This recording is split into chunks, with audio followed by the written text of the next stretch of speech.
Mais bonjour tout le monde et bienvenue à notre émission mensuelle sur les différentes décisions qui ont été prises au conseil municipal. Donc aujourd'hui, je vais vous donner le court résumé de notre rencontre du mois de juillet qui s'est tenue le 14 juillet à 7 heures comme d'habitude.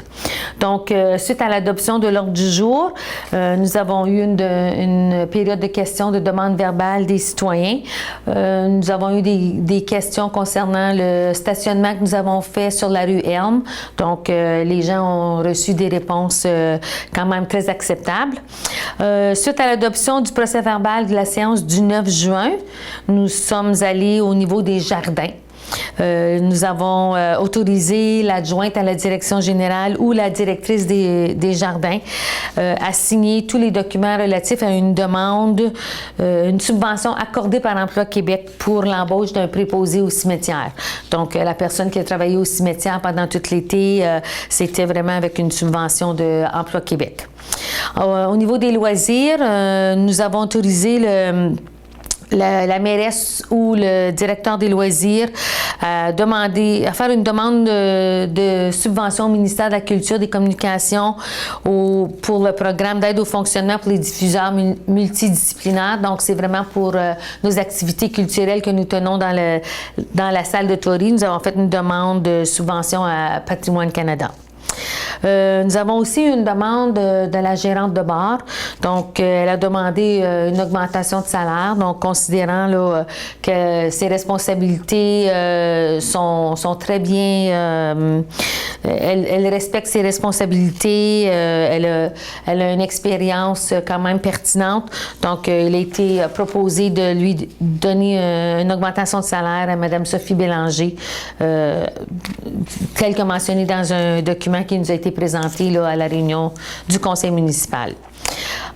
Toujours au niveau des loisirs, nous avons donné un avis de motion qu'à une séance ultérieure, nous adopterons un règlement qui modifie le règlement 615 concernant différents tarifs applicables aux activités de loisirs de la ville de Témiscamingue. Je vais vous en reparler au mois prochain. Demande du club de golf. Nous avons eu une demande du club de golf de lui faire un prêt de 25 000 $ pour l'achat d'un tracteur multifonction. On se souviendra, il y a quelques années, la Ville avait fait un prêt semblable au club de golf. Il avait respecté les engagements, les ententes de paiement. Donc, il avait été proposé là, qu'on leur fasse un prêt sans intérêt de 25 000 $ pour l'achat d'un tracteur qu'ils ont besoin pour la tonte de la pelouse et que le prêt soit remboursé sur une période de 5 ans pour une somme minimale de 5 000 $ par année. Au niveau des travaux publics, au mois de juillet, nous avons adjudiqué le contrat pour la réfection des travaux sur le chemin Kipawa. Comme vous le savez, on refait le chemin Kipawa cette année. Nous avons reçu des soumissions de 3 entreprises, donc de la compagnie CML pour un total de 3 857 734, de la construction de l'amiante pour 3 798 970 et Galarno Entrepreneur Général pour 3 795 048 $. Donc, les soumissions ont été analysées. Les 3 soumissions sont conformes.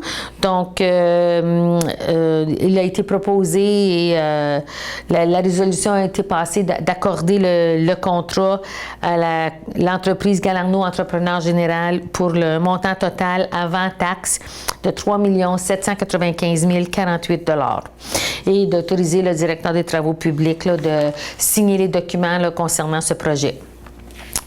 Nous avons aussi, lorsque nous faisons un projet de cette ampleur-là, nous devons avoir un certain contrôle de qualité, que ce soit pour le béton, la qualité du béton, la qualité du pavé qui sera posé.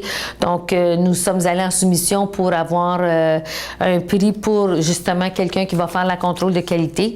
Nous avons reçu une seule soumission provenant de Englobe Corporation LVM. La soumission a été analysée effectivement et le pointage final a été satisfaisant. Donc, nous avons passé une résolution de donner le contrat de surveillance de qualité à Globe Corporation LVL pour un montant de 33 447 avant taxe.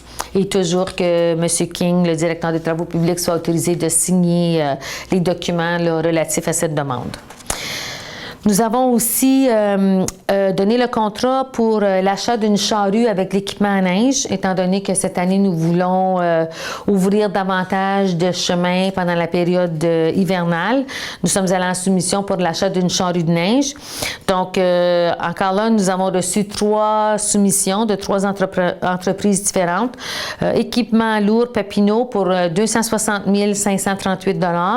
Les produits métalliques Abitibi-Témiscamingue pour 284 428 $ et Clément Chrysler Dodge pour 272 375 $. Les soumissions ont été analysées toujours afin de vérifier s'ils étaient conformes. La soumission de équipement lourd Papineau est non conforme puisque les garanties de soumission n'y étaient pas jointes au devis. Donc, il a été proposé d'accorder le contrat pour l'achat d'une charrue avec équipement à neige au plus bas soumissionnaire conforme, qui est Clément Chrysler Dodge pour un montant total net avec taxe de 272 375 $ et d'autoriser le directeur des travaux publics là, de signer tous les documents relatifs à la résolution. Et en même temps, je pense que c'est important de supporter nos entreprises régionales, locales en premier, régionales en deuxième. Donc, je pense qu'avec le contrat qui est donné à Clément Chrysler, je pense que c'est positif pour tout le monde. Nous sommes pour justement faire l'achat de la charrue avec l'équipement à neige. Nous devons aller en appel d'offres pour un crédit bail. Donc, nous avons autorisé là, le comptable de la ville, M. Charles-Édouard France, d'aller en appel d'offres via le système électronique d'appel d'offres pour le crédit bail, nous permettant d'acheter la charrue avec l'équipement à neige. Nous avons aussi donné à la réunion du mois de juillet un avis de motion qu'à une séance ultérieure, nous adopterons un règlement sur les compteurs d'eau. Donc, plus de détails là-dessus à venir aussi.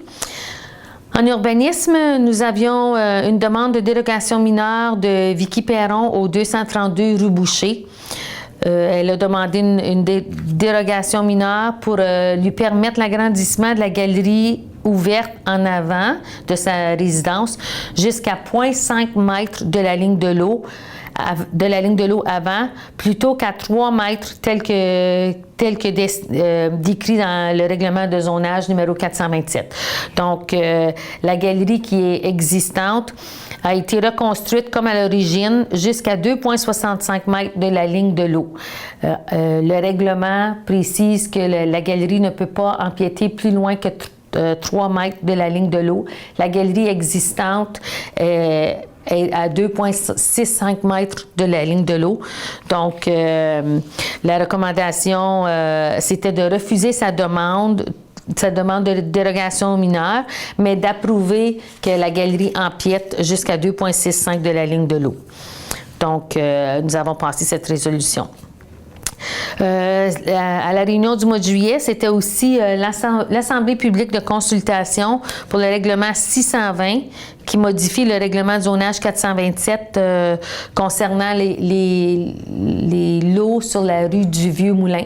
Vous savez, les gens ont demandé là, de pouvoir acheter un 3 mètres ou un 10 pieds de terrain à l'arrière de leur lot, mais que c'était zoné espace vert, donc on doit changer le règlement de zonage.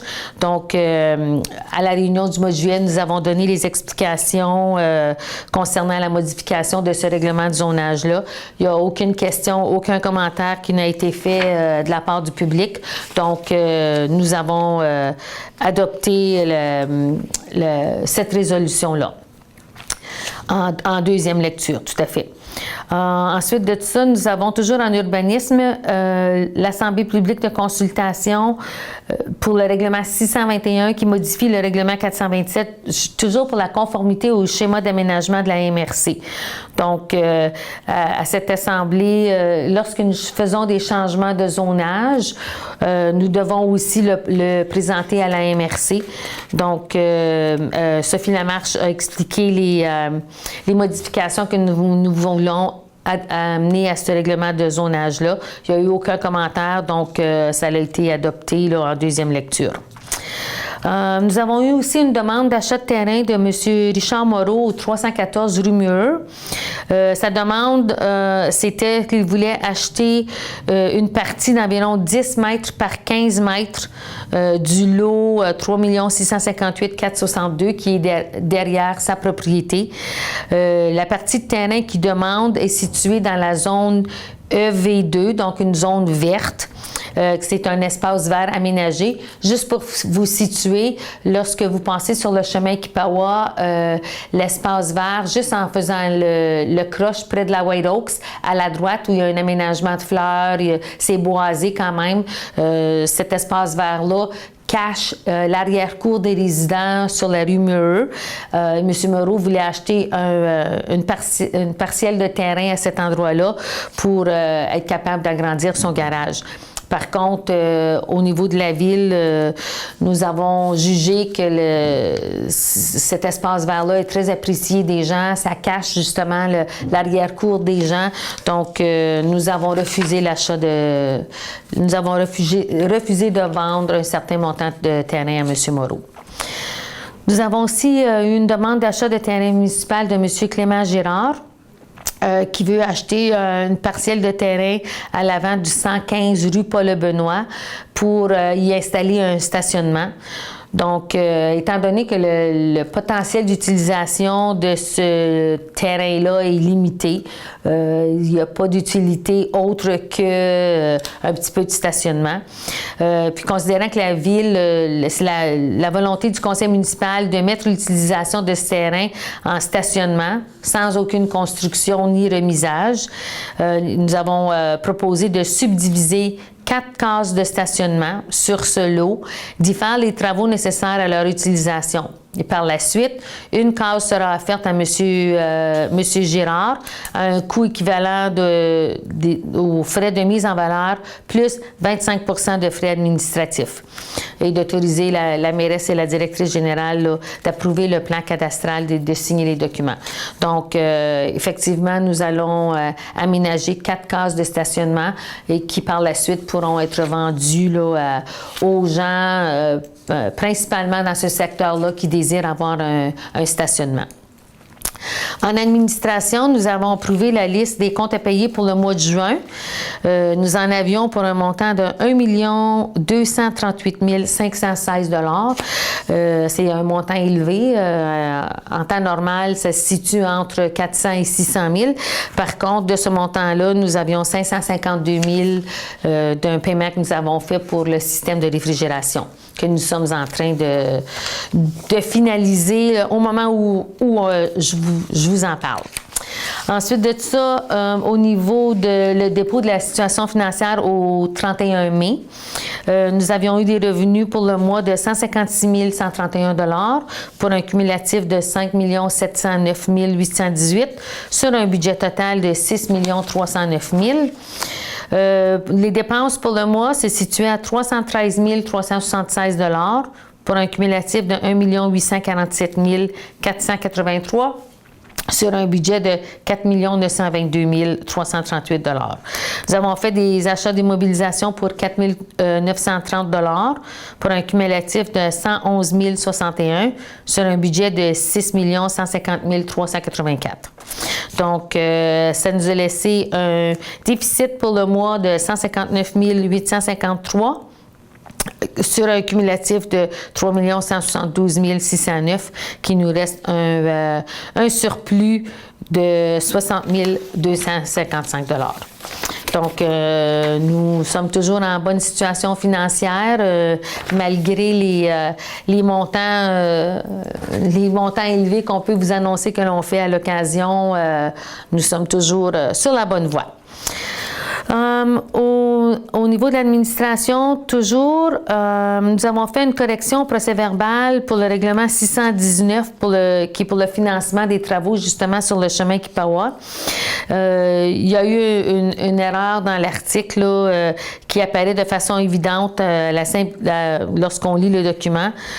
Donc, nous avons apporté les modifications suivantes, que le règlement 619 est pour la somme de 13 048 $ au lieu de 14 613 $ provenant du Fonds général. Donc, lorsque nous envoyons nos documents chez le vérificateur à la fin de l'année, les choses doivent ça doit balancer partout. Donc, nous avions une petite correction à faire et c'est ce que nous avons fait.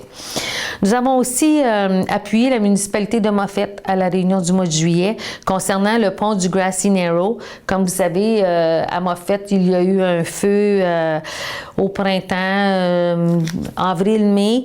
Le pont du Grassy Narrow a brûlé et maintenant le ministère des Transports veut que ce soit la municipalité de Moffett qui défraye pour nettoyer les dégâts parce que là, il y a des résidus de bois qui flottent sur le lac, etc. Donc, la municipalité de Moffett n'a pas les ressources financières nécessaires pour payer ces travaux-là. Donc, il demande à ce que le MTQ reprenne la propriété des ponts du Grassy Narrows puis qu'il assume les travaux de nettoyage et de démolition des deux ponts. Donc, nous avons appuyé la municipalité de Moffett dans cette demande-là. Nous avons aussi appuyé le comité municipal de l'Aniel concernant le plan de gestion de Tuladi au réservoir Kipawa. Comme vous savez, il y a eu une grosse étude de fait concernant la survie du Tuladi ou de la truite grise sur le lac Kipawa. Et le ministère de la Forêt, de la Faune, des Parcs essaie de trouver des façons pour encourager la survie du Tuladi et que sa reproduction soit plus élevée aussi. Donc, le comité municipal de l'Aniel avait fait une proposition, instaurer la limite de prise et la possession d'un Tuladi ayant un minimum de 65 cm, parce que le ministère proposait que toute truite grise de moins de 75 cm soit remise à l'eau.